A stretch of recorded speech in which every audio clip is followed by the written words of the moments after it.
Hello friends, welcome to my channel. இன்றைக்கி என்ன பார்க்க போகிறோம் அப்படின்னா, ப்ளவுஸில் வந்து கொக்கி கட்டுறது எப்படின்னு சொல்லி பார்க்க போகிறோம். அதுக்கு முன்னாடி என்னோடய சேனலை சப்ஸ்கிரைப் பண்ணாதவங்க சப்ஸ்கிரைப் பண்ணுங்கள். என்ன சந்தேகம் இருந்தாலும் கமெண்ட்டில் கேளுங்க. இந்த சேனலை வந்து லைக் பண்ணுங்கள். இப்போ பார்த்திங்கன்னா ஏற்கனவே நான் வந்து ப்ளவுஸ் தைச்சி ரெடி பண்ணி வச்சுருக்கேன். இப்போ வந்து ஃபஸ்ட்டு நம்ம அந்த கொக்கி பட்டிகளை எடுத்து வந்து மார்க் பண்ணிக்கலாம். இப்போ ஒரு பட்டி எடுத்து நம்ம வந்து ஃபஸ்ட்டு ரெண்டாக மடிச்சுக்கிறோம். மடிச்சுட்டு அதுக்கப்புறமா ரெண்டு எட்ஜிலையும் ஒரு மார்க் பண்ணிக்கோங்க ஃபஸ்ட்டு. அதுக்கப்புறமா சென்டரில் ஒரு மார்க் போடுங்க. இப்போ பார்த்தீங்கன்னா 3 மார்க் வந்து நம்ம போட்டாச்சு.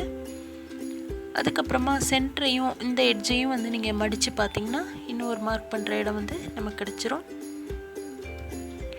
இந்த மாதிரி நீங்கள் மார்க் பண்ணிக்கிட்டிங்கன்னா உங்களுக்கு வந்து அளவுகள் வந்து மாறவே மாறாதுங்க. ரொம்ப கரெக்டான அளவு வந்து நமக்கு 5 கொக்கிகளுக்கும் கரெக்டான அளவு கிடைக்கும். இப்போது கொக்கி பட்டிலையும் வந்து இதே மார்க் வந்து கரெக்டாக அதே அளவில் வச்சு நம்ம போட்டுக்கலாம். கரெக்டாக சமமாக எடுத்து வச்சு அதே அளவுகளை வந்து சரியான முறையில் போடுங்க. ஃபஸ்ட்டு நம்ம அந்த கொக்கி வந்து ரொம்ப அழுத்தமாக இருக்கும், டைட்டாக. அதை வந்து கற்றோ அல்லது சிசரோ வச்சு இந்த மாதிரி லூஸ் பண்ணிவிடுங்க. கொஞ்சம் நகட்டி விட்டிங்கன்னா மாட்டுறதுக்கு கலட்டுறதுக்கு ரொம்ப ஈஸியாக இருக்கும். எல்லா கொக்கிகளையும் ஃபஸ்ட்டு இந்த மாதிரி நகட்டி விட்டுருங்க. அதுக்கப்புறம் நம்ம தைக்க ஆரம்பிக்கலாம்.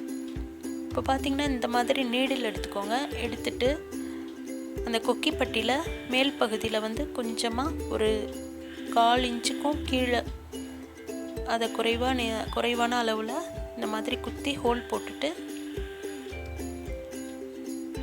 அதுக்கப்புறமா இந்த கொக்கியை வந்து தழகிலாக வச்சுக்கோங்க. வச்சு அதில் உள்ள அந்த ஹோல் வழியாக தள்ளணுன்னா கரெக்டாக நமக்கு மேலே வந்து நீட்டாக வந்து கிடச்சிரும். எல்லா கொக்கிகளையும் இதே போல் செய்யலாம். மாட்டுறதுக்கு வரலன்னா திருப்பியும் மறுபடியும் நீங்கள் அதே போல் ஹோல் போட்டுட்டு அதுக்கப்புறமா நீங்கள் வந்து மாட்டி விடுங்க.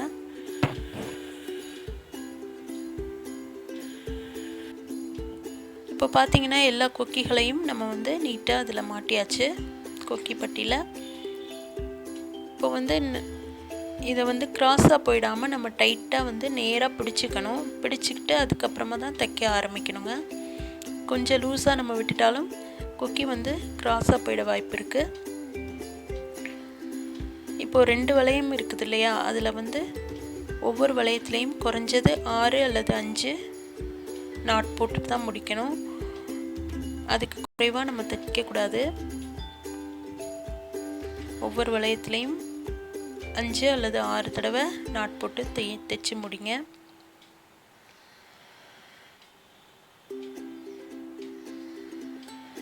அப்போ தான் உங்களுக்கு துணி கிழிஞ்சாலும் வந்து இந்த கொக்கி வந்து பிரியவே பிரியாதுங்க, நீட்டாக இருக்கும்.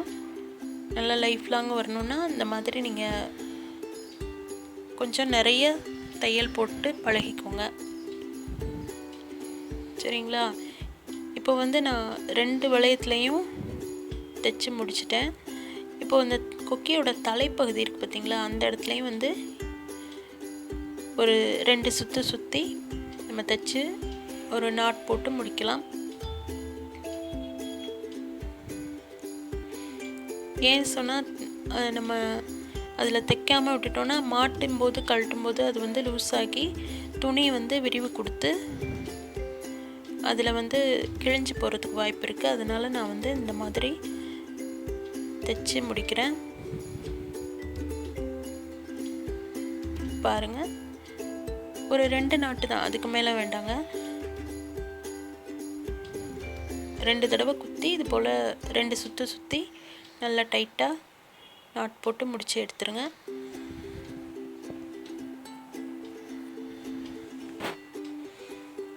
இந்த மாதிரி நீங்கள் தைச்சிங்கன்னா லைஃப் லாங் வந்து துணி கிழிஞ்சாலும் கொக்கி வந்து பிரியவே பிரியாது.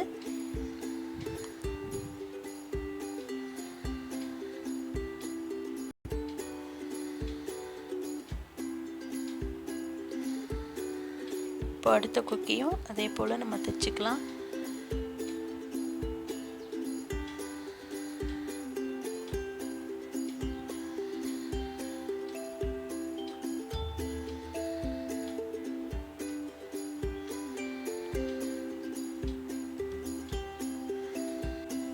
இப்போ பார்த்திங்கன்னா எல்லா கொக்கிகளையும் நான் வந்து தைச்சி முடிச்சிட்டேன். இப்போ பாருங்கள், திருப்பி காட்டுறேன். இதில் வந்து பின்பக்கத்தில் வந்து ஒரு தையல் கூட விழுகலை பாருங்கள், நீட்டாக இருக்குது. இதுக்காக தான் நம்ம வந்து கொக்கி பட்டி தைக்கும்போது கொஞ்சம் கனமாக துணி வச்சு தைக்கிறோம். அப்படி தைச்சோன்னா இந்த மாதிரி கொக்கி தைக்கும்போது தையல் வந்து வெளியில் தெரியவே தெரியாது. இப்போ அடுத்து வந்து இந்த வளையம் வைக்கிறது எப்படின்னு பார்க்கலாம். இப்போது இந்த வளையம் பார்த்திங்கன்னா கொஞ்சம் லைட்டாக விரிவாக இருக்கும். அதை வந்து லைட்டாக நம்ம வந்து ப்ரெஸ் பண்ணி கொஞ்சம் உள்ளடங்க செஞ்சிடலாம். இதை வந்து சென்டரில் வச்சு நம்ம தைக்க ஆரம்பிக்கணும். இந்த வளையம் ஏன் சூஸ் பண்ணேன் அப்படின்னு சொன்னாக்கா, பெரியவங்க மற்ற எல்லாருக்குமே இது வந்து ரொம்ப பிடிச்சமானதாக இருக்கும். ஏன்னா ஐ கட்டுறதை விட அந்த வி பட்டி தைக்கிறத விட இது இந்த மாதிரி எல்லாருமே விரும்புவாங்க. சின்ன பிள்ளைகளுக்குனா வி பட்டி வந்து கரெக்டாக இருக்கும், வி மாதிரி தைச்சி போடுறது வந்து. இது பெரியவங்களுக்கெல்லாம் பார்த்திங்கன்னா இந்த வளையம் வைக்கிறதாங்க ரொம்ப யூஸ்ஃபுல்லாக இருக்கும், இதை தான் விரும்புவாங்க. அதனால தான் நான் இதை வந்து சூஸ் பண்ணி இப்போ தைச்சி காட்டுறேன்.